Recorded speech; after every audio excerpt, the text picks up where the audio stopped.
name's Alex Gordon. I'm the president of the RMT. We're very grateful to our sister trade union, the TSSA, to host this press conference. Both unions have had senior officials and representatives in talks over the last 3 days, intensive talks with Network Rail. I'm going to ask the General Secretary of the Transport Salary Staffs Association, Jerry Doherty, to open up first, followed by Bob Crow from the RMT, and they'll both then be available for your questions. Over to you, Jerry. Thank you. The issues that are in dispute with Network Rail are threefold. It's safety, it's jobs, and it's terms and conditions. But they're all interlinked. We do not accept what Network Rail is saying, that their proposals will have no effect on safety. We simply do not accept that, and ORR seems to concur with our views on this. So to outline what we're actually here to announce today, this is as far as the maintenance staff is concerned. And I know that there's been speculation in the press that the unions are going to be taking action over Easter. Now, it's been a long, hard winter for everybody, the coldest for a long, long time. It's the first bank holiday of the year, so we don't want to disrupt people's first enjoyment in the early spring. So we'll be calling our maintenance members out in strike from 0600 hours on Tuesday the 6th of April until 23:59 on Friday the 9th of April. And as far as the operations staff, the signallers are concerned, I'll leave Bob to update you on the intentions there. Thank you very much, Jerry. Hand over to Bob Crow now. Thanks very much. Thanks for everyone for turning up, and thanks for being patient throughout the day. We've given it really to the last single day to take industrial action. Under the anti-trade union laws which exist in Great Britain, it means that you have to initiate action in 28 days at the start of the ballot. So we're initiating action on the 27th day. So that's the reason why, and we left it to the last minute. We're still available.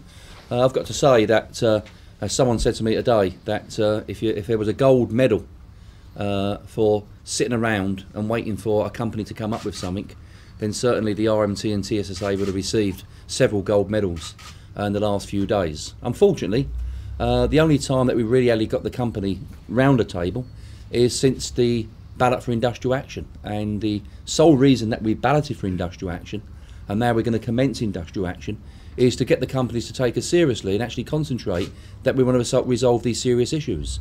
These issues ain't about extra money. These issues ain't about achieving better pay and conditions, which all might be acceptable reasons to have disputes in the future. This is about the safety of the railway network. We don't believe what Network Rail are doing by extracting these jobs from the industry and replacing them with trying to change the conditions for those people that remain will adequately support a safe railway system. We've been involved and we've seen rail track and we've seen 3 crashes, and we're not going back to that again.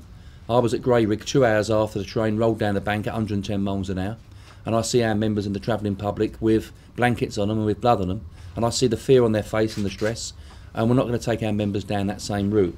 Our signal members, who have been balloting in a separate dispute over safety and obviously the obligations of the company failing to carry out their conditions, once again the company had a golden opportunity in the last 3 days to resolve those disputes. One of the prime parts of the dispute is about our members who need a secondary protection when they're working on the track. They don't just need the question of having someone protecting them if a train or an engineer's train might come down the track and bowl them over, but it's secondary protection as well. They use certain mechanisms out and around about the track, which gives them a second preference of stopping an accident taking place. The company still won't give us an undertaking that our members working about on high-speed lines are going to be protected. As a result of that, our members in the operational side and our signalling side will walk off the job at 0600 hours to 10 o'clock in the morning on the 6th, the 7th, the 8th and the 9th of April. On the same days they will walk back out again at 6 PM at night time to 2200 hours at night.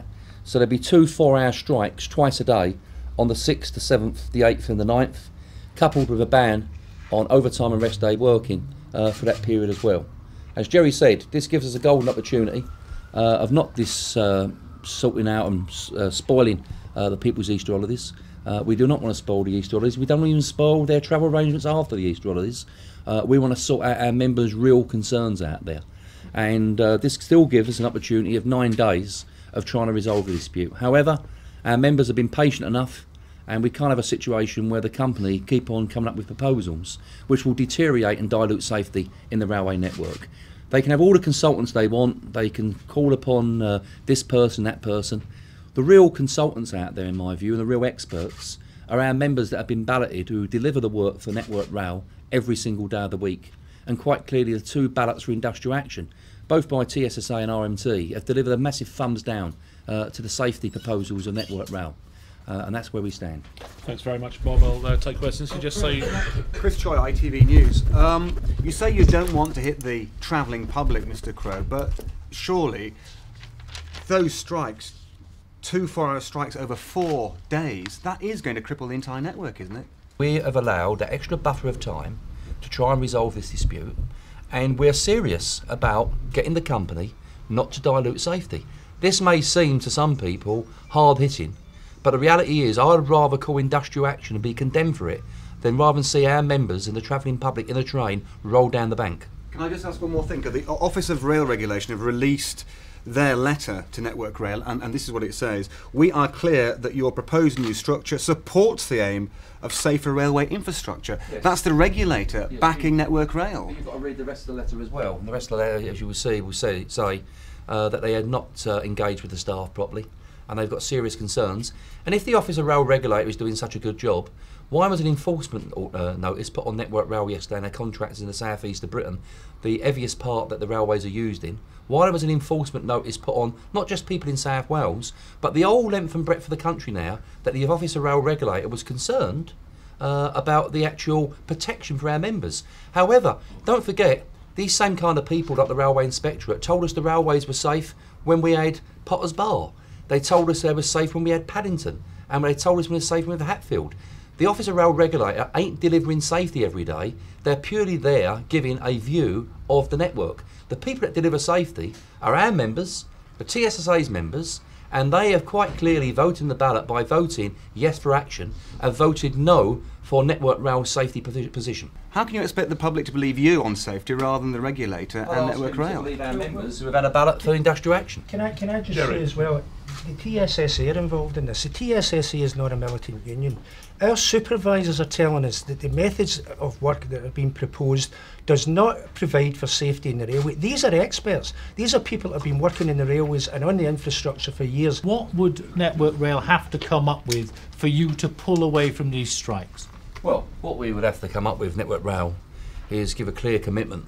Is they're not going to make people compulsory redundant by changing working practices. We don't believe there's a necessity for it. Secondly, they have to convince our membership, and they're the ones who have voted for it, that the proposals they're bringing in is not going to dilute safety on the railway network. If we don't do nothing over safety, what's a trade union here for? To defend its members' terms and conditions, but more importantly, to make sure that when a worker goes to work, they come back in a safe place.